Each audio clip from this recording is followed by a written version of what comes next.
Olá, nesse vídeo a gente vai tentar entender qual que é a relação entre as grandezas velocidade, aceleração e força no movimento circular, certo?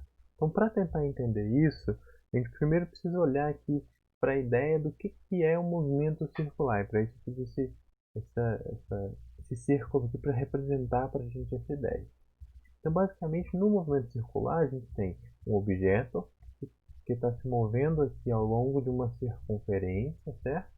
E essa circunferência tem um certo raio, que está representado aqui por esse traço vermelho, certo? Eu botei aqui vários traços vermelhos em direções diferentes para tentar simbolizar que esse raio é igual em todas as direções.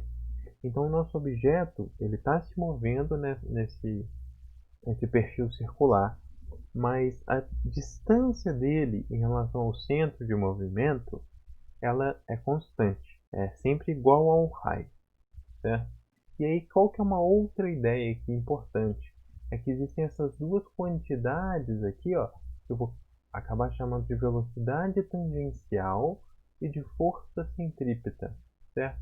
Que eu quero tentar deixá-las um pouco mais claras aqui. Então, para ilustrar essa ideia, o que a gente pode fazer? Eu peguei aqui um objeto, não sei se vai, eu acho que não vai dar para enxergar direito aqui na figura, mas a minha ideia era colocar esse objeto para girar, realmente não está dando para enxergar.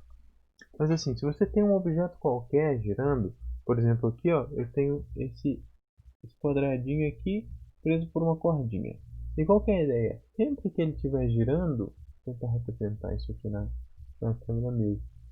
Vocês podem perceber que a única coisa que faz ele manter o movimento circular dele é a presença da corda, certo? E olha que interessante que a gente pode concluir só pensando nesse exemplo simples aqui, que é a presença dessa corda é que é responsável por manter esse objeto em movimento circular. E o que essa corda no fundo está fazendo? Ela está transferindo uma força, certo? E essa força está puxando o objeto na direção do ponto de apoio aqui, que no caso é meus dedos. Então, se eu estou girando eles em torno desse pontinho aqui, que seria o centro da circunferência, então eles vão ser mantidos num certo raio simplesmente porque existe uma força de tensão que a corda está fazendo sobre o objeto, puxando ele na direção do centro. Então essa ideia de é necessário haver uma força te puxando na direção do centro, de um determinado referencial, para que você mantenha um movimento circular, é essencial.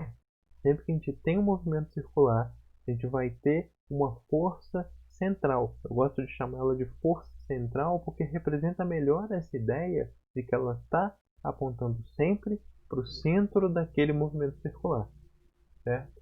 Então aqui a gente vê que essa força central, ó, independente da posição aqui do nosso objeto, ela sempre aponta na direção do centro. Então, para qualquer posição do nosso objeto, na superfície desse círculo que representa o movimento circular, a força central vai estar apontando sempre na direção do centro do círculo.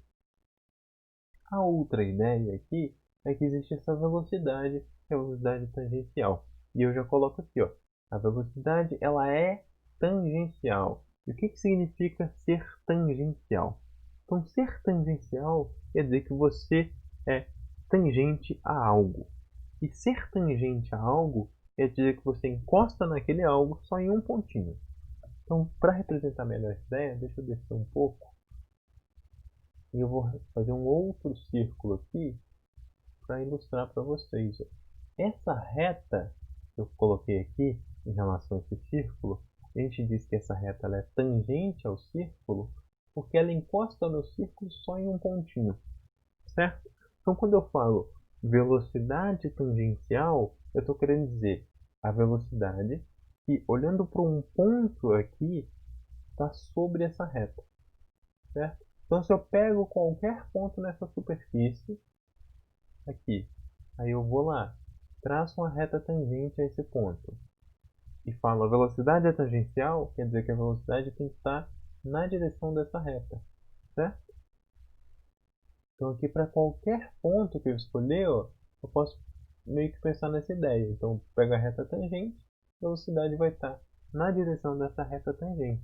Então aí, voltando agora aqui para a ilustração que eu tinha feito, vocês podem ver que a velocidade ela é sempre tangente também à nossa circunferência, certo? Então a gente tem essas duas ideias. A força centrípeta, ou força central, ela está sempre apontando para o centro, e a velocidade, que a gente chama de ou velocidade linear ou velocidade tangencial, tanto faz, ela está sempre apontando na direção tangencial em relação ao movimento, certo? Então a velocidade é tangencial, a força é central, que é o que eu tinha falado antes, e a gente também pode chamar isso, em vez de central, a gente chama de centrípeta. E a terceira coisa aqui que é muito importante é que a aceleração, nesse nosso caso, ele não vai mudar o módulo da velocidade, certo?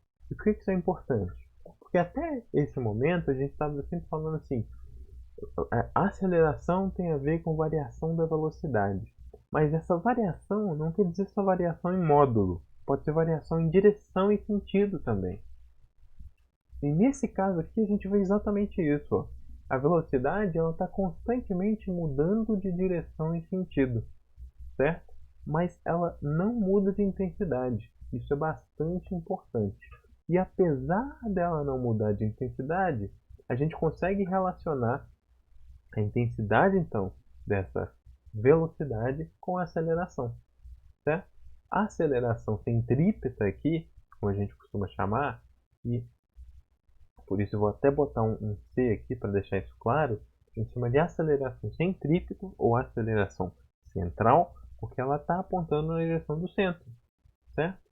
E ela vai ser igual então a velocidade ao quadrado sobre R. Aí você pode pensar, mas professor, como é que é a equação da força? Bom, eu já disse que a força é central. Eu estou dizendo que essa aqui é a intensidade da aceleração.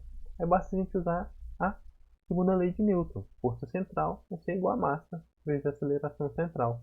Ou seja, a nossa força central vai ser a massa vezes a velocidade ao quadrado sobre R. Certo? E aqui eu vou ter que dizer uma coisa que é essa expressão para a equação de uma força central aqui, a gente não vai entrar em muitos detalhes sobre ela, porque ela é um pouco mais trabalhosa de deduzir e eu acho que eu poderia acabar confundindo um pouco vocês as ideias que a gente abordaria aqui. Mas se vocês tiverem interesse, eu posso deduzir elas para vocês, mostrar exatamente de onde que vem essas grandezas e tal. Mas a princípio, ela é uma equação, que essa equação de força central é uma equação que a gente tem que acabar decorando mesmo. E eu vou explicar para vocês aqui um jeito de lembrar ela de maneira mais simples. Que é o seguinte, é um método que a gente chama de análise dimensional. Então, basicamente é assim. Eu sei que forças, a unidade de força é o Newton. Então, isso aqui que eu vou falar agora é um extra. Só para quem quiser tentar decorar, entre aspas, essa equação, fazendo uma análise das dimensões dela, certo? A unidade de força é o Newton. Mas existe uma maneira de escrever Newton, que é o quilograma, vezes metro, por segundo ao quadrado, certo? E aqui eu já vejo o seguinte, se tem quilograma, quer dizer que na equação da força tem que ter massa. Se tem metro por segundo, quer dizer que tem que ter velocidade, certo?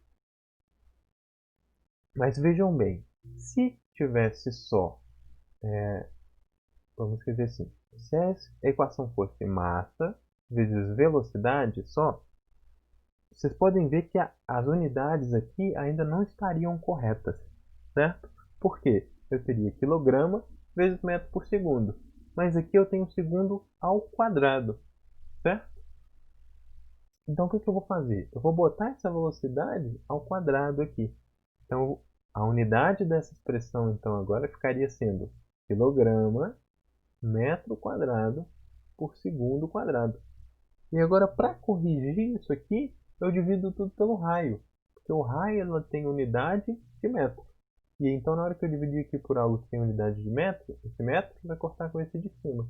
Então a unidade final vai ser quilograma metro por segundo ao quadrado. que é exatamente a ideia do Newton.